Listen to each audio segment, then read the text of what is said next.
E com quem que tu tá aqui? Bom, estou aqui em Capão da Canoa, com minha amiga. Essa mesma. Estou aqui hospedada na casa dela, né? Com meu amigo Bruno, que não sei onde ele está no momento. Meu amigo Tainan ali atrás, ó. Este mesmo. Que é filha de minha tia. Minha tia Carmen. Que está em algum lugar por aí. Cantarolando. Não sabemos onde, exatamente. Mas não tá faltando ninguém? Tá faltando alguém, sim. Quem? Pedro. Que Pedro? Pedro de Laraia.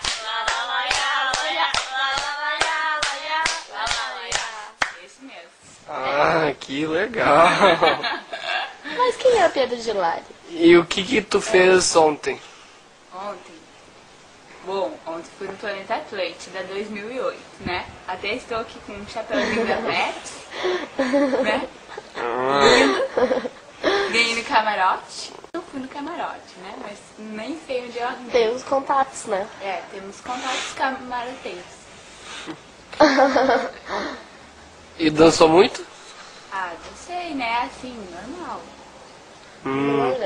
Passou o rodo então. Não, Deus me livre, longe de mim. Ah, claro que sim. E o que que tu gosta de fazer? Tem muitas coisas. Eu gosto de nadar. Né? Eu tô brincando. Bom, mas um dos meus hobbies é estar ao lado de minha amiga Chay. Sabe? Nós nos amamos. Nós, assim, Close, o babaquinho. nós nos amamos muito. Eu não quero close em meu rosto. Estou perto. Ontem, né? Toda aquela água daquela chuva fez isso no meu cabelo. Eu tomei banho ainda, mas já estou indo pro banho, né? Já estou indo. Daí estou nesse estado crítico ainda, né?